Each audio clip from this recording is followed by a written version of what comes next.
Durante siglos se nos ha enseñado una imagen muy concreta de Jesús, la de una figura exclusivamente divina, separada del mundo, enviada desde lo alto y ajena al aprendizaje humano y a los procesos iniciáticos.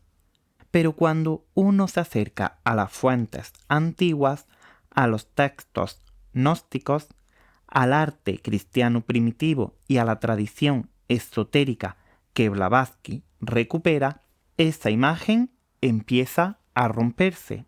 Y lo que aparece no es un Jesús menor ni despojado de grandeza. Al contrario, aparece un Jesús mucho más profundo, más humano y más cercano a las grandes figuras espirituales de la antigüedad. Para entender esto, hay un punto de partida que el cristianismo posterior ha intentado diluir sistemáticamente: la figura de Juan el Bautista.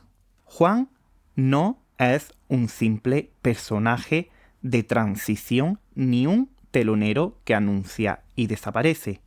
En los textos antiguos ocupa una posición central, y comprender su relación con Jesús cambia por completo la cronología y el sentido de la historia. Los propios evangelios afirman que Juan era 6 meses mayor que Jesús. Este dato, que suele mencionarse de pasada, es decisivo cuando se observa cómo funcionaba la autoridad espiritual en el mundo judío del siglo I. En aquella época nadie enseñaba públicamente siendo joven. La autoridad religiosa y espiritual estaba ligada a la madurez, a la experiencia y al reconocimiento comunitario. No bastaba con saber, había que haber recorrido un camino. Juan aparece ya como un hombre hecho, con una misión clara, con discípulos propios y con un reconocimiento social indiscutido. Su práctica, como por ejemplo el bautismo, no era un gesto simbólico vacío, sino un acto de purificación y consagración que implicaba autoridad espiritual real. Juan no comienza su ministerio en la juventud, lo hace en una edad avanzada, como correspondía a un maestro espiritual de su tiempo. Y es Juan quien bautiza a Jesús. Este punto es crucial. En el contexto antiguo, bautizar no era un gesto horizontal entre iguales. Bautizar implicaba precedencia espiritual, transmisión y reconocimiento. El que bautiza ocupa una posición anterior en el camino. Jesús no aparece por encima de Juan, aparece después de él y a través de él. Esto ya hace que la cronología tradicional empiece a tambalearse. Si Juan inicia su ministerio en la madurez y Jesús es más joven que él, resulta imposible que Jesús fuese bautizado a los 30 años, como sostiene la versión cristiana posterior. Después del bautismo, Jesús inicia su propia enseñanza, forma discípulos, recorre ciudades, entra en conflicto con las autoridades religiosas y desarrolla un mensaje completo, profundamente simbólico y cargado de referencias iniciáticas. Nada de esto sucede de forma inmediata ni improvisada. Requiere tiempo, experiencia y una maduración interior prolongada. Hay además otro detalle revelador que rara vez se analiza con calma. Cuando Jesús es encarcelado, los discípulos de Juan acuden a él y le preguntan si es realmente el que ha de venir o si deben esperar a otro. Esta pregunta no tiene sentido si Jesús fuese ya entendido como una divinidad absoluta y única como el cristianismo da a entender. Tiene sentido solo dentro de una continuidad espiritual donde ambos pertenecen a una misma corriente iniciática y donde el reconocimiento no es automático ni dogmático. La relación entre Juan y Jesús no es la de un inferior anunciando a un ser divino caído del cielo. Es la relación entre dos iniciados donde uno precede y otro continúa una misión espiritual dentro de una misma tradición. Y aquí entramos en uno de los puntos más reveladores. Jesús no fue visto por sus contemporáneos como un Dios encarnado, sino como algo muy distinto. Fue visto como mago, como sanador, como iniciado, como alguien capaz de realizar obras que hoy llamaríamos prodigios, pero que en su tiempo estaban asociadas al conocimiento oculto y a la disciplina espiritual. Los fariseos lo acusan explícitamente de practicar magia, no milagros divinos, sino magia. Y no una magia cualquiera, sino magia egipcia, que en aquel tiempo representaba una tradición antigua de conocimiento espiritual y simbólico. Esto no lo dice Blavatsky de manera aislada. Existen testimonios textuales, tradiciones rabínicas y, lo más interesante, pruebas artísticas. Uno de los ejemplos más claros es un antiguo sarcófago cristiano conservado en el Vaticano, donde se representa la resurrección de Lázaro. En esa escena, Jesús aparece sin barba, sosteniendo una varilla, y Lázaro aparece vendado como una momia egipcia. Este lenguaje visual no es casual, es el lenguaje simbólico del mago egipcio, del iniciado que actúa sobre las fuerzas invisibles de la naturaleza. Esto nos dice algo muy importante.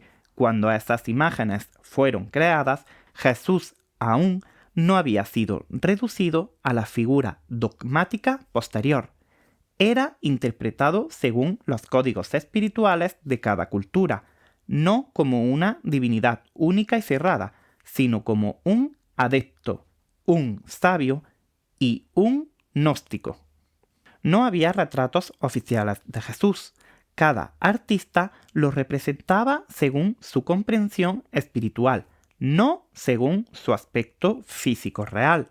Por eso puede aparecer sin barba, con símbolos egipcios, como terapeuta o como un pastor simbólico. La Iglesia posterior, en cambio, fijó una única imagen y eliminó todas las demás. Y ahora otro punto clave. Si los pueblos paganos conservaron imágenes y respeto por Jesús, fue porque lo veían como un maestro, al mismo nivel que Pitágoras, Platón o Buda. Y aquí Blavatsky lanza una pregunta.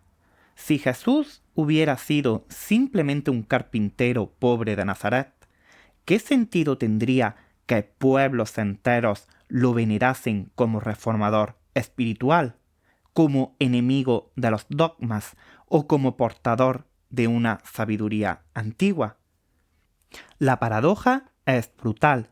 Los cristianos primitivos rechazaban las imágenes por idolatría, mientras que la Iglesia posterior se llenó de estatuas, cuadros y crucifijos, adorando formas externas en lugar del significado espiritual que Jesús encarnaba. Antes no se adoraba su cuerpo ni su sufrimiento, se honraba su enseñanza, su estado interior, su conocimiento. Jesús no era visto como una excepción divina caída del cielo, era visto como alguien que había llegado, mediante disciplina, iniciación y conciencia, a un nivel espiritual elevado. Y eso es precisamente lo que el cristianismo posterior no podía permitir, porque aceptar eso implicaba aceptar que otros también podían llegar. Por eso, la figura de Jesús fue transformada de iniciado a Dios único, de camino espiritual a excepción irrepetible, de sabiduría vivida a dogma intocable. La cronología fue uno de los instrumentos para lograrlo. Blavatsky señala que el número 33 no es un dato biográfico, sino un número simbólico. En muchas tradiciones antiguas representa un grado de realización espiritual, una culminación iniciática. No indica una edad literal, sino un estado alcanzado. El cristianismo tomó ese símbolo y lo convirtió en biografía. Transformó un lenguaje iniciático en una vida cerrada y, al hacerlo, eliminó el proceso humano de Jesús y lo convirtió en una excepción. Un Jesús que vive más tiempo, que se forma durante décadas, que madura espiritualmente y atraviesa procesos reales, se vuelve demasiado humano. Y un Jesús demasiado humano es peligroso para un sistema que necesita mediadores, no caminos. Aceptar que Jesús pudo ser bautizado en los 40 o incluso más tarde y que pudo morir con 50 años o más, implica aceptar que su estado espiritual fue el resultado de un trabajo interior prolongado, no de un privilegio divino instantáneo. No se trata de saber cuántos años tenía exactamente, se trata de comprender que no pudo tener 33, no por fe, sino por coherencia histórica, espiritual y simbólica. La cronología cristiana no está pensada para contar una vida, está pensada para sostener un dogma. Y cuando el dogma entra en conflicto con la realidad es lo que se ajusta. Y si hoy tienes que quedarte con una sola idea, que sea esta. Jesús no fue adorado porque fuera un Dios, sino porque era un sabio, y fue convertido en Dios para que nadie más pudiera recorrer su mismo camino. Muchísimas gracias por ver este vídeo, te mando un abrazo enorme y cierro.